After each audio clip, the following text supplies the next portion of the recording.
Hey guys!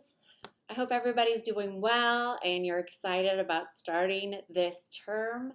This is my first time teaching Guidance 507 in an 8-week format. So this is going to be a new and interesting experience for me, and it'll be a new and interesting experience for you guys too. I've been teaching in, I guess, here at Chafee for the past 16 years and in guidance. And what I have taught are things like intro to college, like where we teach study skills and things like that. I've taught Guidance 3, which is a class for career development, so kind of learning how to write a resume, cover letter, all that kind of stuff. And then my favorite class, which is this class, the Opening Doors courses, Guidance 507, where students are trying to get back on track after maybe going off course a little bit. I enjoy teaching this class the most out of all the classes, but I have to say I was a little intimidated when I decided to take on this class because I'm taking 18 weeks of material from a full semester and scrunching it down into 8 weeks for you guys.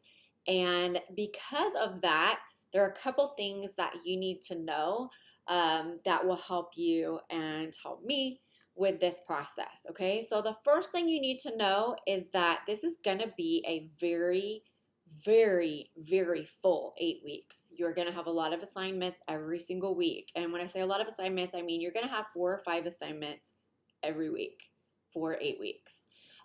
You're also going to have reading every single week, and it'll probably be 3 to 4 chapters worth of reading every week for this class.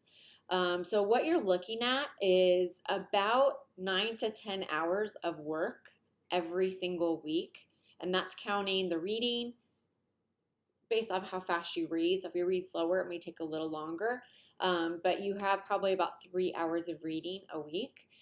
You're also going to have 3 hours worth of assignments. So you're going to be on Canvas reading things, filling things out. In some cases, doing really hands-on activities kind of in your room or on your own, and then reporting how that went, um, you know, on Canvas. So you're going to be working on that for probably around 3 hours a week as well. Then we also have the Success Center activities that you're going to have to complete. There's 3 of them. And each one of them, you'll be able to do all of them via Zoom, which is great. And they're basically like drop-ins. So you can look at the schedule and be like, okay, I want to go to this one, and then just kind of drop in and go there. I will be posting instructions on how to complete those activities.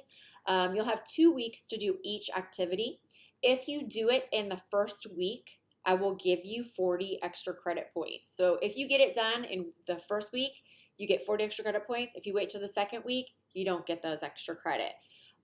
Those assignments, those 3 assignments, are worth half of your grade. That's right, I said half of your grade. So there's 3 assignments. Each one of those assignments is worth 500 points apiece for a total of 1,500 points. And the class has about 3,200 points. So that means that it is just a little shy of being half of your grade. So that means if you miss one of the Success Center activities, it'll take you down a whole letter grade. If you miss 2, it'll take you down another letter grade. Most people that miss 2 are not able to pass the class, because if you're missing 2 of those assignments, you're probably missing other assignments as well. So that's why. So most people who don't make it through 2 of them end up with an F in the class. So it's really important that you pay attention to those specific assignments. If you're going to miss other assignments, there are ways to kind of extra credit make that up. But with the Success Center assignments, there's not enough extra credit in the class to make up one of those. All right, so I do offer a lot of extra credit and incentives like that throughout the term. I'm also kind of tricky. Like I I will play like little tricks on you, see how you react, and then and I don't know if playing tricks is the right way to say it, but I guess I do things to test you to see how you will react to those things. I'm checking to see if you're on top of your stuff. So if I send out an email and say, you need to contact me within the next 48 hours, here's my number, the people who might respond back to that may get extra credit for doing that. But the people that don't respond right away or respond after that 48-hour period or 24-hour period, whatever I specified, will not get those points. So I kind of do stuff like that just to see if you're still engaged and you're still paying attention. If for some reason I determine that you're not engaged or paying attention or not involved in the class, I will sick the opening doors office on you. And by that, I mean, I'll have them call you, follow up, see what's going on with you, make sure you're okay. I'll also be calling you too. So, like, we don't like to let people slip through the cracks here. We like to make sure that if you're leaving and you're out of here, that you let us know what's going on, because we're going to keep following up with you until you say, hey, can you please stop? I'm not going to continue anymore. If you tell us to stop, we'll stop. But like, we don't want to stop or give up on you if you don't specify that you want us to give up on you. Okay. And we're just going to keep going and keep trying to get you back and engaged and all of that kind of stuff. So there's one way to avoid us kind of having to come after you like that. And that's just to stay engaged in the class by turning in your work every week and then paying attention to the announcements in the class. So it's very, very important that every week that you look in the announcements section. This is really the only way that I can communicate with you guys throughout the semester without actually like picking up the phone and calling you or something like that. So without having to call everybody or email everybody, I just stick it in the announcement section and just make sure when you go in to check your assignments for the week, look at the announcements. Because sometimes I'll just leave one on Monday, but sometimes I'll leave them throughout the week if something comes up that I want you guys to know about. And, you know, like we had a huge change in one of my other classes to the success center activities in the middle of the semester. And I put an announcement up, and the people that looked at the announcement were like, okay, and they were able to adjust to that change. But the people who didn't look were very confused and were like, this isn't working. And they were stressed out. And a lot of them called me freaking out. And I'm like, go look in the announcement section. There's explanation, and there's a link to where you're supposed to be to do that. So please just check the announcement section. It's on the left-hand side as well. You can also check your grade throughout the term anytime that you want. I do update grades throughout the week, so it takes me about a week to grade stuff. So you will turn stuff in on Mondays by 11:59 p.m. So everything that appears in our course syllabus for that week, is due the following week on Monday at 11:59 p.m. unless there's a different due date on it. It'll say this one isn't due till this date, and you're like, oh, okay, I have a couple weeks to do this one. So I try to keep everything straight in the syllabus for you. So if you look at the syllabus, you can kind of see when stuff is due. If it doesn't have a due date next to it, it's due the following Monday by 11:59 p.m. Okay, the class assignments lock. So like if you try to turn something in and it turns to 11:59 and it's not midnight, it's 11:59. So as soon as the clock strikes 11:59, the assignment will close and you will not be able to turn in anything else. It's set that way to keep it fair for everybody because that's the due date and the due time. So at that specific time, it will close. So what I like to do is just remind you to not wait until Monday to do your homework because, like I said, it's about 3 hours worth of assignments and work that you'll need to do. And so, and sometimes it may be a little more, sometimes it may be a little less, depending on, the week and what's going on. So if you leave everything till Monday at 9 p.m. and it's due at 11:59 p.m., you're probably not going to get everything done because even if you have that 3 hours, are you really able to sit there, focus, and get everything done in 3 hours? Probably not because life happens. Like people text you and call you and you're like, oh crap, I got to text them back really fast. So even though like you think I can do this in 3 hours, when I say 3 hours, I mean 3 hours of you focusing and working, not 3 hours of you like multitasking with your phone. So it may actually take you a lot longer to do the work if you're engaging in other stuff while you're supposed to be working, if that makes sense. So, and we'll talk more about that as we go through the term. So what books are we using in here? Let's go over that. So we've got 2 books. The first one is On Course by Skip Downing. And I have the instructor's edition, so I think the student edition is it just looks like this middle portion here.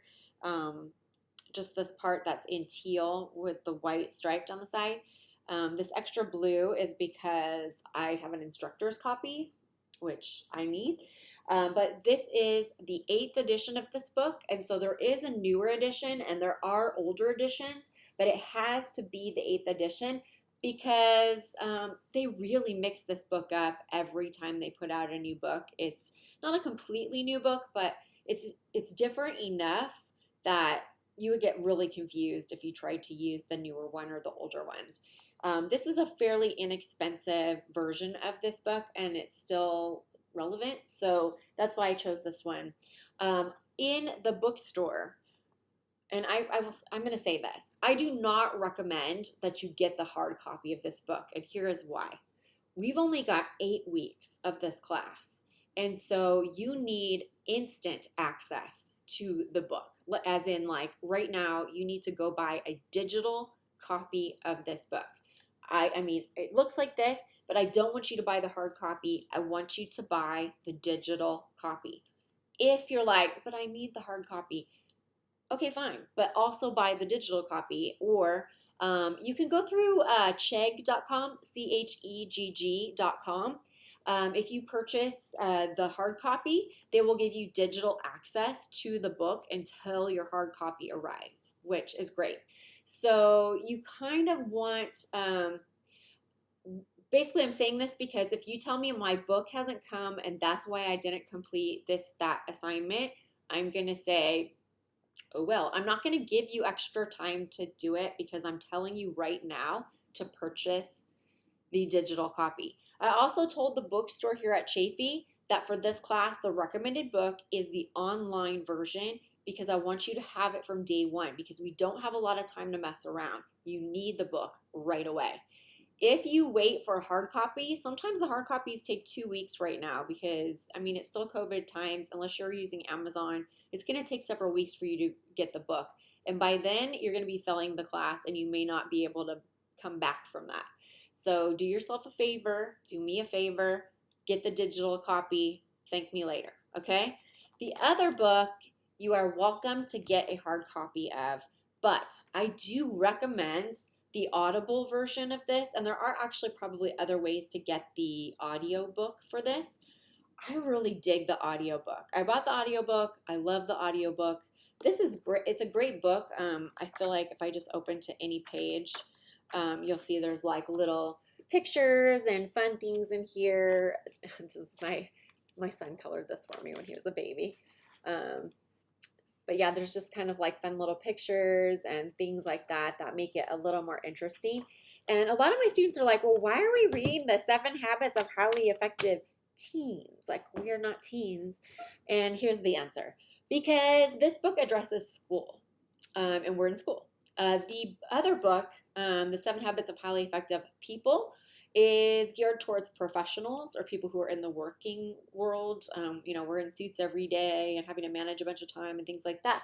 Whereas this is more geared towards students. So even though it's geared towards like a high school age student, it's still a lot more relevant to college students than the 7 Habits of Highly Effective People. Now you may notice, I don't know if you've read the 7 Habits of Highly Effective People or heard of it, but that one's written by Stephen Covey. And this is actually his son, Sean, that wrote this. And he wrote it when he was quite young. So it was kind of cute. So I was like, father had his book, son had his book. It doesn't matter to me what version you get of this, as long as it's the full-size book. There is a little tiny baby book floating around that has like a bunch of quotes and stuff in it. That's not okay. You want the full version of the book. So I would look at the actual size of the book.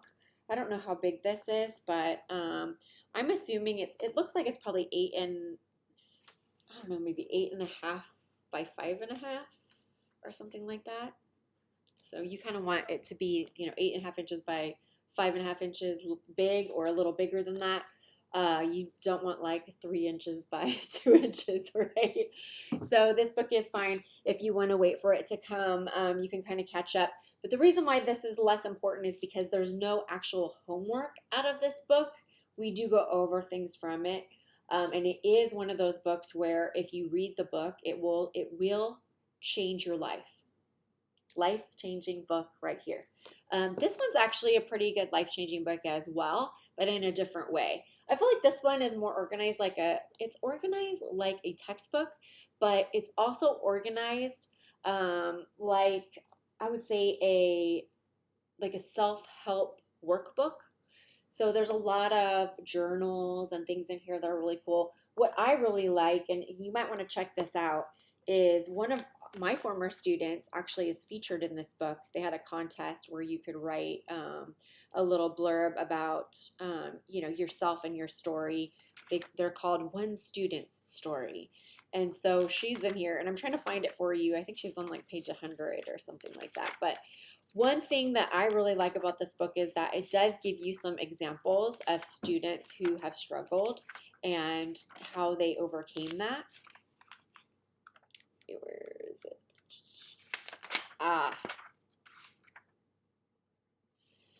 Well, I'll just show you. I don't know who hers specifically is, but this is kind of what the One Student Story looks like.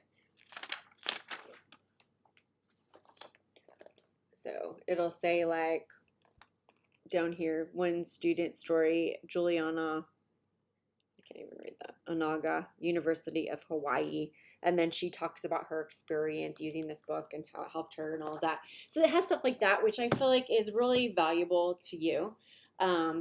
It has a lot of journals and things in it too, and assessments. And that's one of the reasons why you need the book right away, because we're going to launch into going through assessments right here in the first week. And without the book, you cannot complete those assessments. So you definitely need to purchase the book within the first week, and you need to use it to do your homework starting in week 1. And it's this book.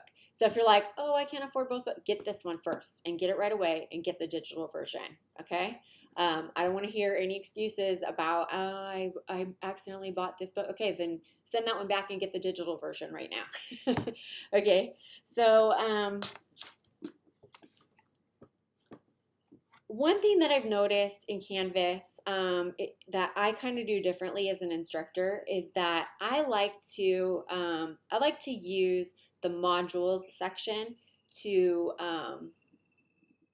my cats are playing with the toy. I like to use the module section. So like a lot of students will go into Canvas and go to the assignment list to look for their homework for the week. And they won't even go through the material to do the homework. And it kind of shows. Like if you just go in and start working on assignments, but you haven't actually reviewed the material, you're going to get bad grades on the assignments. So my advice is to go into the modules section. There you can see the entire week, every page that's in the week. So all of the materials just at a glance. And it makes it a lot easier. The other thing about this is I like to place what I call a weekly assignment list in each week. But the only way that you'll be able to see that assignment list is if you go in through the modules section and then go to the appropriate week and look at it. So what you'll notice is if you go into modules right now, it's on the left-hand side once you're in our course in Canvas, click modules, and then it'll open up. You'll see the course introduction, and you'll see all the pieces or all the things that are in the course introduction. So there'll be things like the syllabus and how to complete some of the success center activities, which I'll talk to you about in just a second. And like maybe some testimonials and anything that I feel like you might need to access over and over again throughout the semester, or that is important to explaining how to use the course. Like this video, for example, is going to be in the course introduction as well, because it's just, you need it in order to do well in the class. So if you watch this video, then you're actually getting all the information you need to get a good start in the class. So module section's good. Look in the assignment list for the appropriate week. So if you go to week 1, you'll see there's a week 1 assignment list. I list all the assignments that you will find in the syllabus there in that assignment list as well. And I also put any changes. So if there's like a mistake in the syllabus, I messed up and I put the wrong date, or I removing an assignment maybe, because I feel like maybe in this class, because I've never done this 8-week format, maybe I will get to a point where I'm like, this is too much. Let's remove this week. So make sure you look in that course introduction, or not in the course, look in that assignment list for the week, because you may see an assignment removed or something, or changes that have been made. I will highlight changes in yellow. So you'll see like yellow there, and you'll be like, oh, there's a change, and you can look and see how I've changed it, whether I've added extra stuff or extra material for you, or whether I've removed an assignment or adjusted a due date or something like that. Because this is my first time teaching this 8-week format, I'm pretty sure that there's going to be some issues or some things I need to change on the fly as we're going through. So it's very important that you take a look there. The other place that you need to take a look at every week is the announcements section. And I like to make lots of announcements. And so if you don't check the announcements, you're going to be missing out on very important information. So I feel like the last group of students that I've been teaching, many of them fail to look at the assignment list, and then they're very confused about things, and they'll contact me and be like, what happened? I don't understand why this isn't working. And I'm like, check the assignment check the assignment list, check the announcement section. The announcement section is really the only way I have to get in touch with you guys throughout the semester, unless I want to like hunt you down and call you or something like that. You will need to complete 3 Success Center assignments for this course. And those assignments, we have 3 of them. Mindset is the first one. Learning strategies is the second one. Time management is the third one. Each one of those assignments are worth 500 points. And there's there's a lot of points in this class. There's 3,000 something points in this class. And those 3 Success Centers are 1,500 points. So that means they're about half your grade. They're just a little bit below half your grade. So if you miss one, you miss a full letter grade. You miss 2, you miss another full letter grade. And like, I think I mentioned this, or maybe if I didn't, if you miss 2 Success Center activities, you are probably going to have to drop the class, because most people that have missed 2 cannot make up the points enough to actually pass with a C or better. So, I mean, you can still get a D in the class if you miss 2, but I have had some students who did every single piece of extra credit and had only missed a couple of assignments besides those 2 pass with they missed 2. But the reality is, if you've missed 2 Success Center assignments, you're probably missing a lot of other assignments as well. So that's why usually if you've missed 2, you're done. So please pay close attention to the information on the Success Center activity. We're going to divide the Success Center activities into, I guess they're 2-week periods where you have 2 weeks to get the first one done, 2 weeks to get the second one done, 2 weeks to get the third one done. If you complete in the first week and turn that in the first week, and actually I don't think you have to actually turn anything in. It's just you got to do the workshop and just hang on to your confirmation email that you completed it in case there's a problem. But the Success Center reports to me whether you completed it or not, and then I will put that in my grade book. So if you complete it before, I guess the due date, or I'm sorry, if you complete it in the first week, you get 40 extra credit.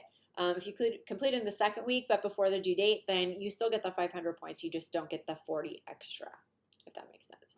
So that's an incentive that I'm hoping you'll take to do it during the first week. Because the problem is, if we have everybody do it during the second week, then there's not enough space for everybody. So some of you have to do it during the first week. So that's why I'm giving you extra points to give you that incentive to just go ahead and get it done. There is a disclaimer on the syllabus for this course. I do want you to go through that, and I'm actually going to post a separate video about the disclaimer and what it means. So if you don't want to read through everything, you can just watch that video instead. But you do need to sign the syllabus contract this week.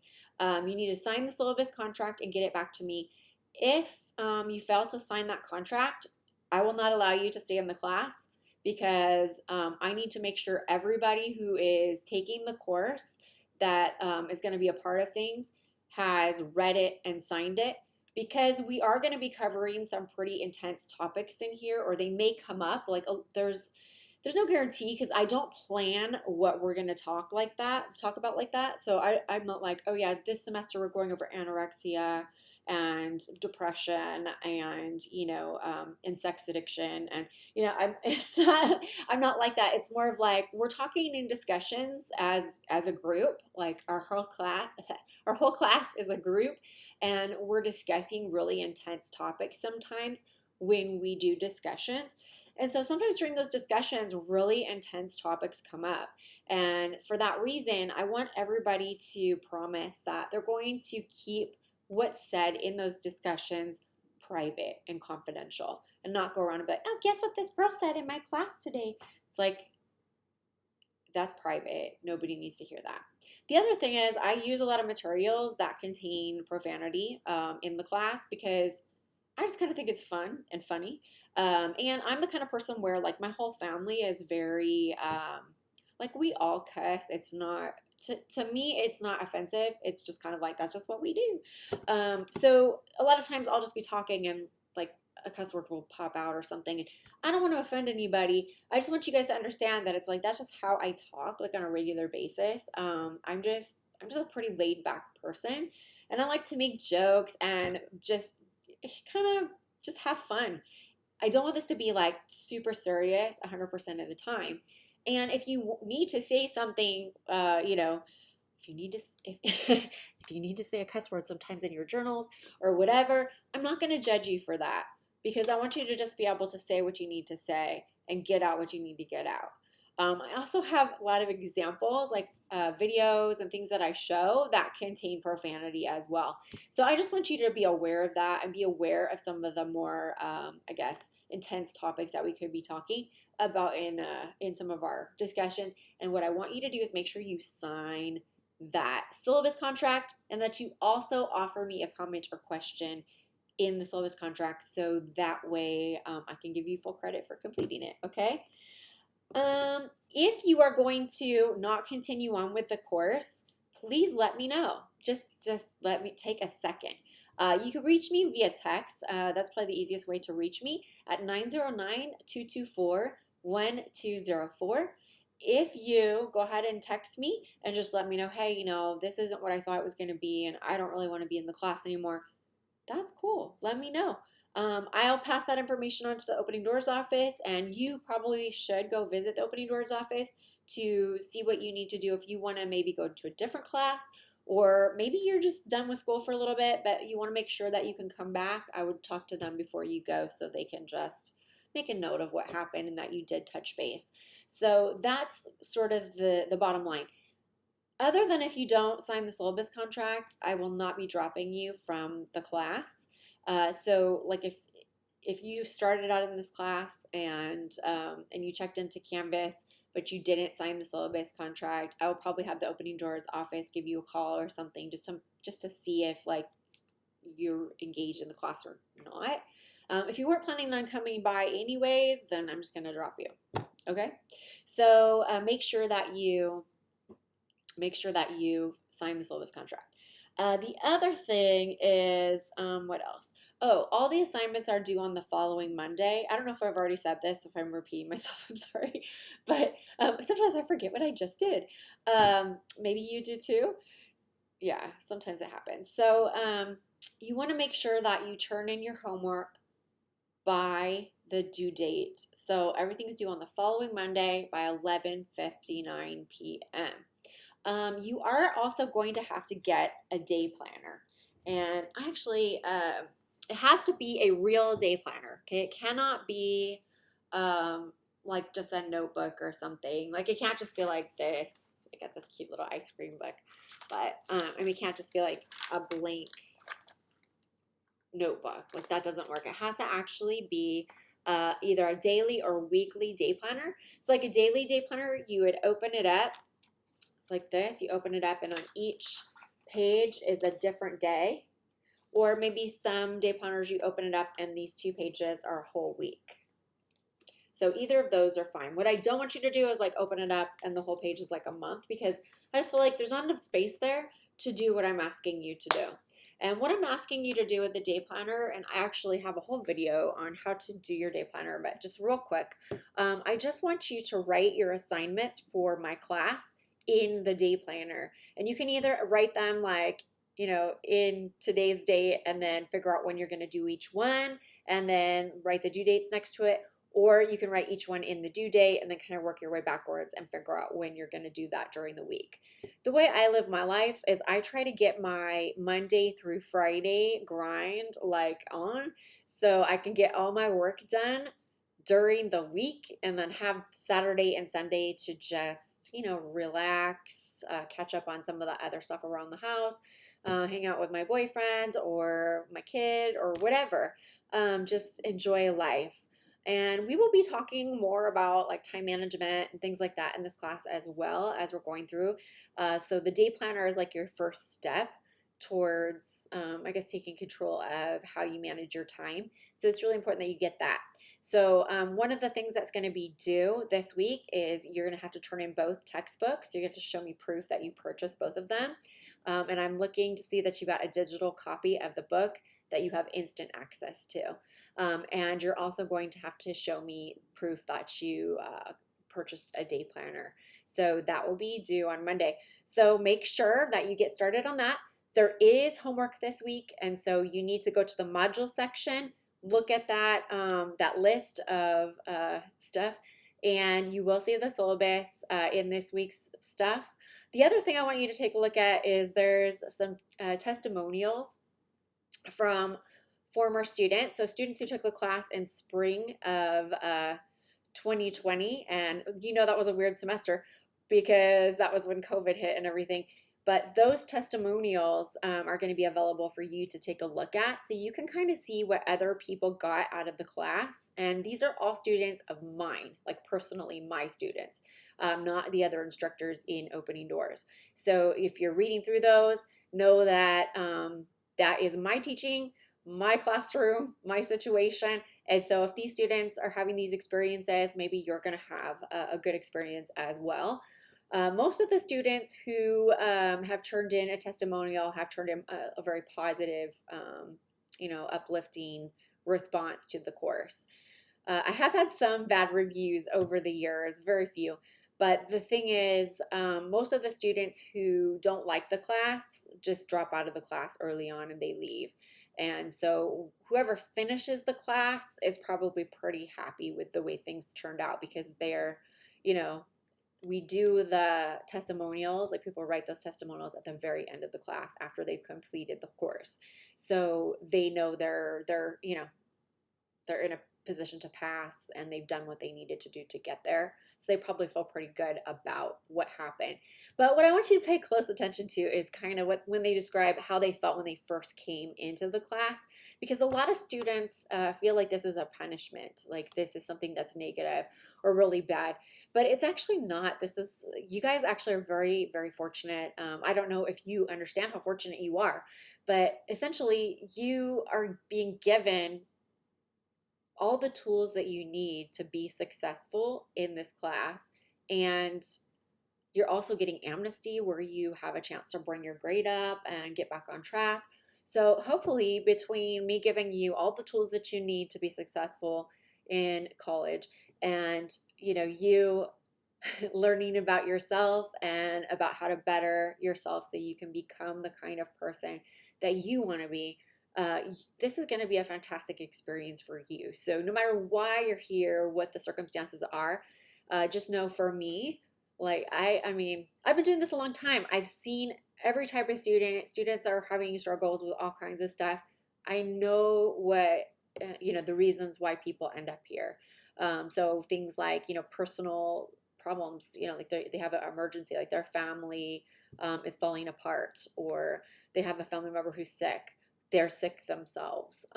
Maybe they were just not taking college super seriously and put in a half-assed effort and then realized, oh crap, maybe I need to put in a better effort. What I'm doing isn't working. Most people are here because they work too many hours and take too many classes. So one thing I can say to you right now is if you're working more than 20 hours a week, so like if you're working 30 hours a week, You should only be taking 1 or 2 classes, 2 at the most, because 30 hours a week plus 2 classes is more than full-time work. If you're working 40 hours a week, then you should only be taking like 1 class at a time, because even 1 class on top of a 40-hour work week is a lot, you know? So if you're piling on, like I actually have a student right now that is taking 40 hours. Well, he's working 40 hours a week as a security guard, and then he's also taking 4 classes. That's too much. You know, I've been trying to talk him out of it, like, please don't do this, but he insists on continuing. And I think that is the biggest reason why students are struggling in school, is because they're taking on too much. So if you're looking at your schedule right now and going, maybe she's right, maybe this is the semester that you should just take a step back and just not overload yourself, so you can really get the most out of this class, because this is the class that's going to change all the other classes. From this point on, everything that you learn in this class is going to be available to help you with your future classes. But don't think that we're just doing study skills in here, because that's not what we're doing. This class addresses more than just study skills.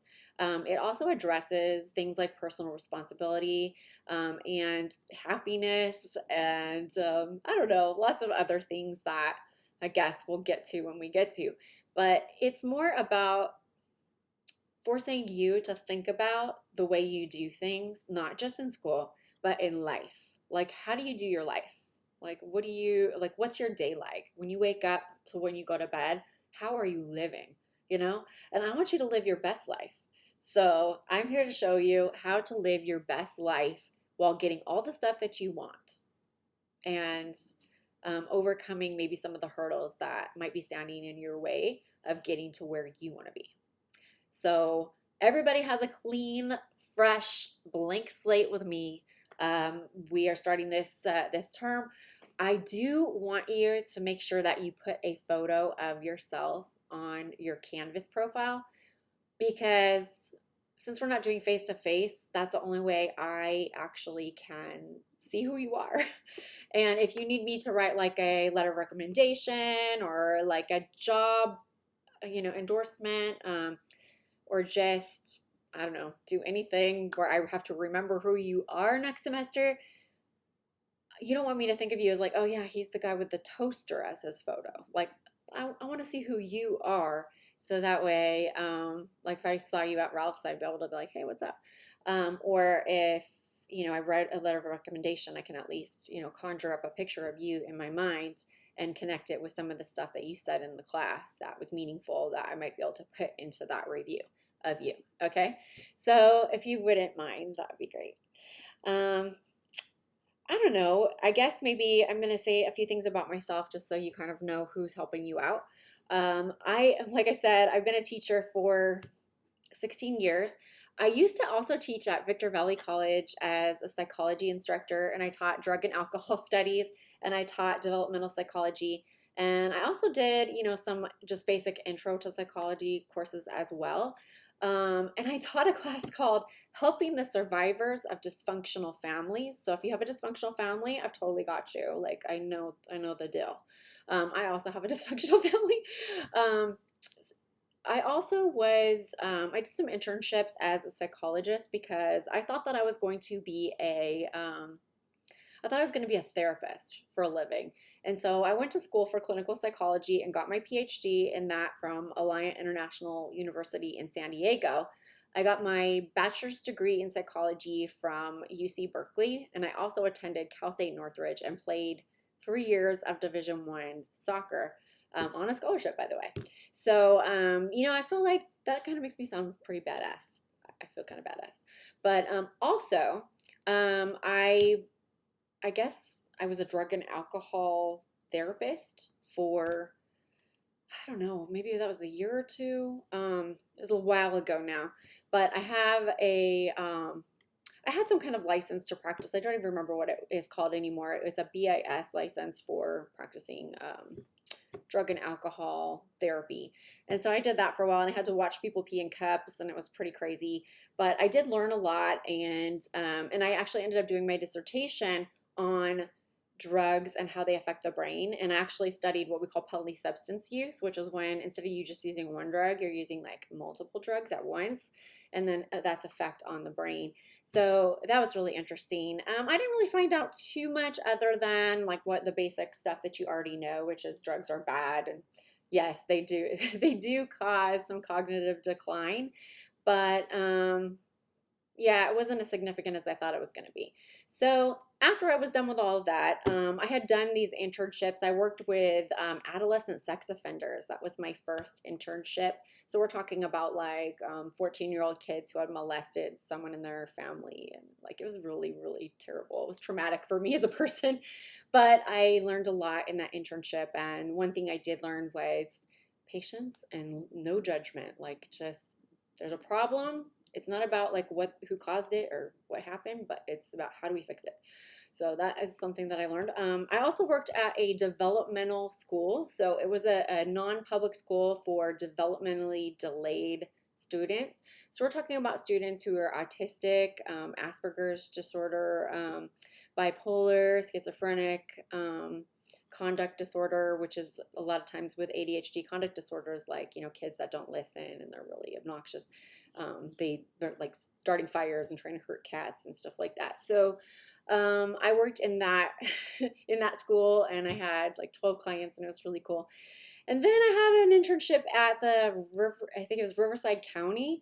I actually worked in juvenile hall in it was actually a co-ed juvenile hall. They have a boys side and a girl side, and I actually used to do drug classes for the girl side and the boy side, and it was really neat.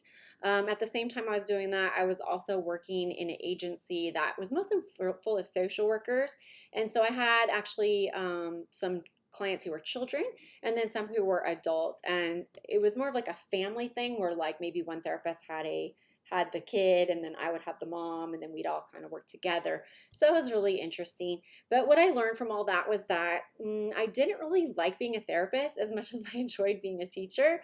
And ironically, I had never planned on being a teacher, but my whole family is filled with teachers. And so when I started teaching and I started really liking it, I was like, oh my God, they've been right this whole time. They've been trying to push me into being a teacher for, since I was like a little kid.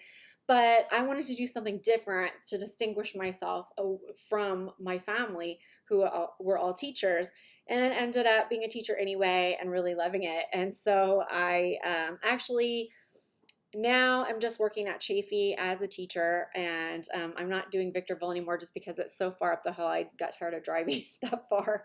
It was like 40 minutes one way, 40 minutes back. So over time, I just was like, okay, my car needs a break. And now I'm working as a life coach, and also doing some other stuff too, where I'm selling things on Amazon, and which has been kind of an adventure I'm just kind of starting out on. And then I'm also a freelance writer, and I write basically what is these articles that link to Amazon to make people money from clicks. So it's not very exciting, but I also write my own romance novels under a pen name, which is really fun as well. So I'm kind of doing a bunch of different things and enjoying, learning and growing and just being everything at once and shifting from one gear to the next, to the next, to the next. But one thing I can say is that every experience that I've had has been amazing. And I know there's a reason for that. And that's because I have an amazing attitude as I approach each new thing that I encounter. And so with life coaching and things like that, what is fun about it is that it's not really the same as therapy. It's more like figuring out what goals people have and then figuring out what's preventing them from reaching those goals, and then giving them assignments and suggestions on things that they can do to help get them on track to those goals. So a lot of that stuff is like time management related. And what I find is like there's a lot of people out there who are self-sabotaging, and as they approach their goal, whatever it is that they really want, that they've said they want, though as they get closer, they start to freak out and sabotage themselves because they feel like maybe they don't deserve that thing that they want. And all of that is sort of maybe outside of their awareness. They're not aware they're doing it. So like one of my jobs is to bring those things into people's awareness so they can see, oh wow, I totally am sabotaging myself, and that's why I'm in this situation. So lucky for you guys have me. If you need anything throughout this term, this 8 weeks, I am here for you. I'm happy to offer you a free life coaching session throughout the term. All you have to do is just set up an appointment. Just give me a text, 909-224-1204. We could just meet via Zoom or even just over the phone and strategize on some of your goals. And you can let me know what's going on. If you want to wait a little bit until you feel like a little more comfortable and you know me better before you text me with that, that's fine. I normally charge about $50 per session for clients, but because you're my students and not really my clients, I'm just gonna help you out with that because I know students don't have a lot of money, and maybe maybe I can help you in such a way that it will help you the rest of your life. And that's my goal, is to give you like a nice foundation of tools and ways to approach things that are going to lead to your success and help you avoid getting into self-sabotage or things that are going to prevent you from achieving the goals that you set for yourself. So that's who you have as a teacher. And I have to say, I've been doing this a long time. I'm very good at it. And I'm happy to help you if you want to accept that help. So I guess that's a good introduction. And we're getting going on this really fast-paced 8-week class. So I'm pumped up. I hope you are. All right, guys, I'll see you guys in the next video. Bye.